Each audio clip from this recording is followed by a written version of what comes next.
Gentlemen, hello. Hope this finds you well. Video today about the power of sound to create, maintain, and transform the seemingly solid objects that we see around us and experience as reality. Now, in Ayurveda, sound is the first subtle element to arise. It is associated with space, the ether, the akash, and it permeates all creation. It comes before time, it comes before light.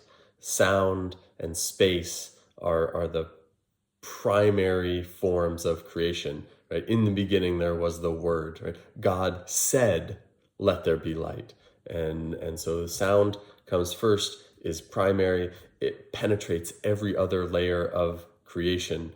And so this is why the toning practice that we're doing is so powerful on so many levels, physically, emotionally, energetically, on every level. So let's look at some of the technical, physical reasons why that all might be true. So let's dive in. First, we're going to look. This is a cymatics experiment. And cymatics is a science that was developed by a guy named Hans Jenny in the 70s. And what you're looking at here is called a Chladni plate. It's basically a metal plate hooked up to a frequency generator. And so you can sort of hear the tone as it goes up. This sand or salt on this plate starts out chaotic, but then spontaneously self-organizes into harmonic geometric shapes. And you see it goes through these waves of chaos, and then when it reaches a certain frequency, flips into these self-organized shapes. And this is kind of magic, isn't it? And we can think of these frequencies as just the white keys on a piano, basically. And isn't it amazing, as it goes up, different shapes, different vibrations flip it into different shapes. One of the things to note is that within the shape, all the sand particles continue to move around within the shape that's created. But the structure itself, the sort of archetypal architecture is there, and all the different particles move around within it. And just watch one here. Oh, that's a good one. I'm sorry if you're wearing headphones, this high frequency. And so one of the other things to observe is that literally as it goes higher frequency, so if you go from middle C to the next octave up, you will see it's literally the same shape, the same structure, but at a higher frequency. Whoop. Let's show you me. Oh, okay. Anyway, let's go. So where does that show up in life? The fact that sound can create shape and form should show up in the natural world. And so one of the things that I've always wondered about is if creation began with the Big Bang, which is what modern science says it did, why are things so ordered? Like, after an explosion, especially an explosion the size of the Big Bang, things get more chaotic, right? When things explode, it leaves things in more of a mess than it was before, right? And so why then do we see so much order and harmony in the flow of the planets, in life itself, right? The fact that life exists, there is this elegant order to it. So where does that come from? So in 2017, this group from Caltech won the Nobel Prize for Physics for this experiment with the LIGO project, Laser Interferometer Gravitational Wave Observatory. And this was the first direct observation and measurement of gravitational waves. These are waves in the field of gravity. These are rhythmic fluctuations in the fabric of space-time itself. And this was the final hypothesis of Einstein's special theory of relativity. So basically what they did is they were able to measure these two neutron stars, black holes in deep space that were orbiting each other and caught in each other's gravitational field, and they orbited, and getting closer and closer and closer and closer until they, boop, came together and created this giant explosion. And what they measured is the impacts of that explosion created ripples in the fabric of space-time itself. And our most sensitive instrumentation here on Earth was able to measure this enormous, massive, incomprehensibly large explosion as this little boop. And so basically what they measured was that the result of this was the same as if you drop a stone in a pond and you see the ripples flow out from there. And so this is very interesting and very exciting because it shows us how space itself has physical qualities that are quite similar to liquid dynamics. It functions very similar to water.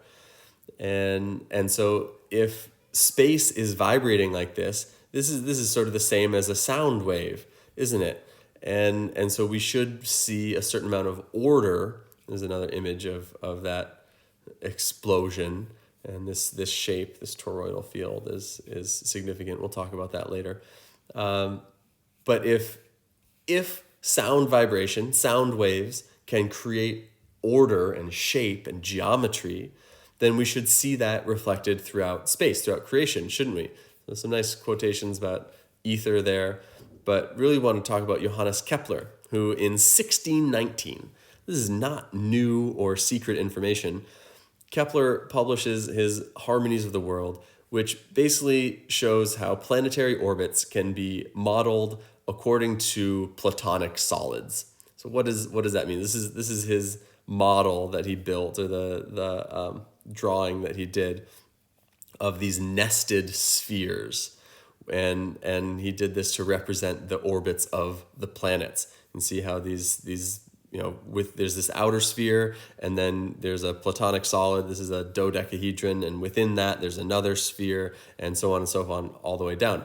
So let's look at this. So nested pentagons, right? So if this, for example, if this outer circle is the orbit of Venus, this inner circle is the orbit of Mercury.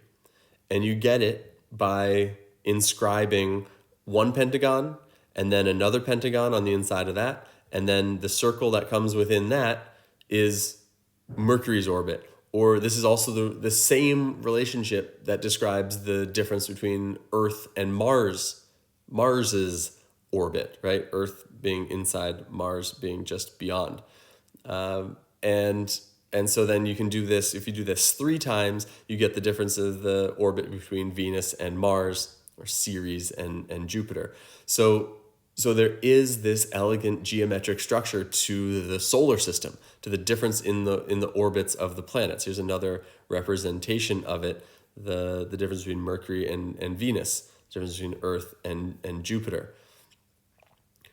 So again, thinking about the Big Bang, if creation really started with a big explosion, how do we get this elegant order? And it's because space itself is vibrating at a particularly harmonic frequency that allows all the particles, the little grains of sand that we know as planets and stars, to organize themselves in this very particular, beautiful order that allows life to exist. Now, so that's amazing. Let's just take a moment and appreciate how amazing that is, and how beautiful that creation is structured in such a magical way.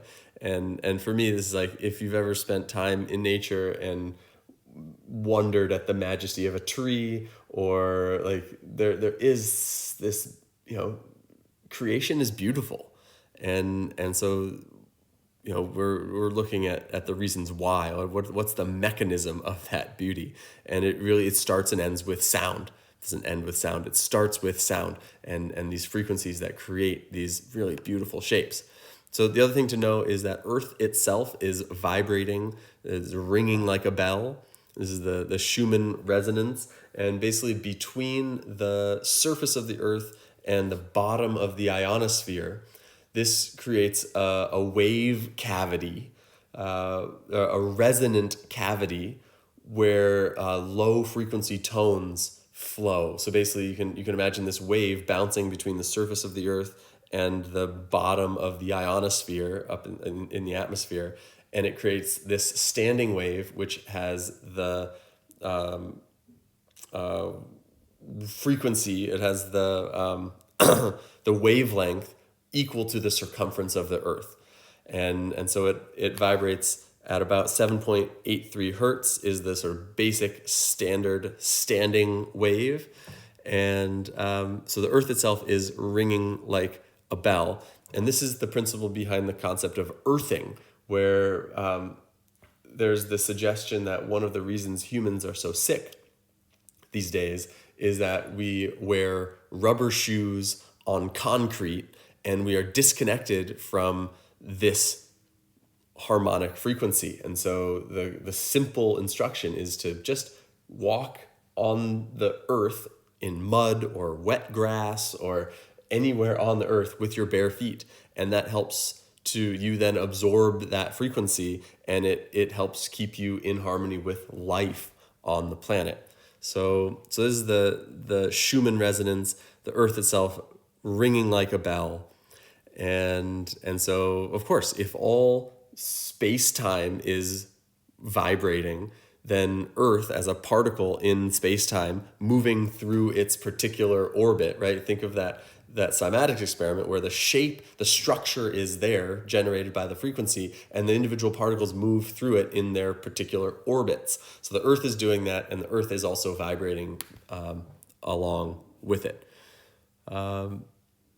So we've gone from the cosmic scale to the planetary scale, and let's go to the personal level, where there's a science called, there's a system of understanding called tensegrity. That's a portmanteau of the words tension and integrity. And this is developed by Buckminster Fuller and a guy named Kenneth Snelson. They started out using it for architecture, and they can build these really, really cool shapes that are sort of defy gravity. It doesn't make sense that these shapes can support themselves, but they do. And it's basically the tension and integrity between islands of compression in a sea of tension. And it's basically... Anyway, we can talk more about that, but in this case, what is really interesting is this concept of biotensegrity, basically taking the concepts of tensegrity and applying them to biology. And turns out it creates the most accurate models of skeletons, of joints, of fascia, and then it also explains cellular mechanics, biochemistry on a cellular level. So, first of all, the architectural piece explains how nerve cells extend long, thin projections called neurites. And what is the architecture? How do these things extend into space and keep their integrity? Well, biotensegrity explains this. And it also then has to do with, changing cytoskeletal geometry could affect biochemical reactions and even alter the genes that are activated. By simply modifying the shape of the cell, they could switch cells between different genetic programs. Mechanical restructuring of the cell and cytoskeleton apparently tells the cell what to do. This is really, really fascinating. So very flat cells with their cytoskeletons stretched sense that more cells are needed to cover the surrounding substrate. So this is wound repair. So based on how the shape of the cell changes, that gives the cell different instructions about how to behave, which proteins to generate, what to do. So it'll divide and create more cells. On the other hand, rounding, it may indicate that too many cells are competing for space in the matrix, and so they're all squished together. And so some must die, so they must do apoptosis, right? And to prevent tumor formation.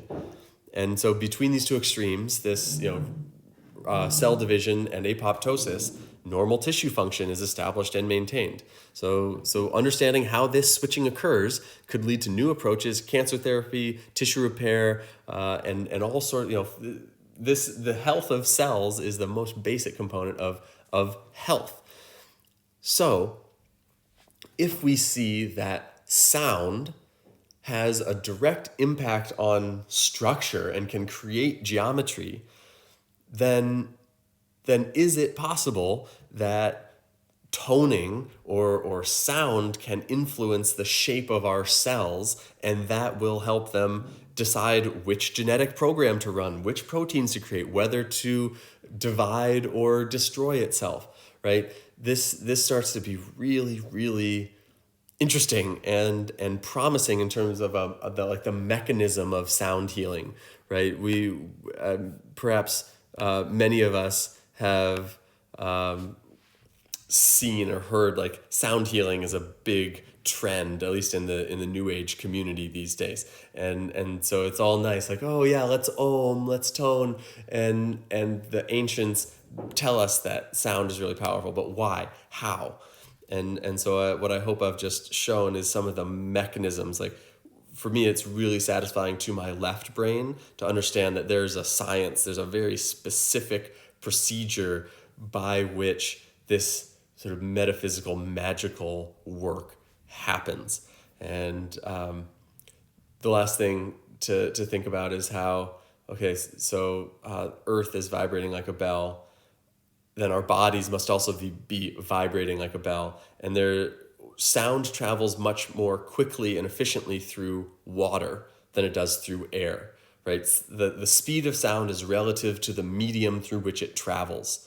So we say that nothing is faster than the speed of light, but if sound, the speed of sound is relative to the medium through which it travels, then potentially sound can travel infinitely fast if it's moving through an infinitely dense medium. So out in the atmosphere, in the air, sound has a speed, right?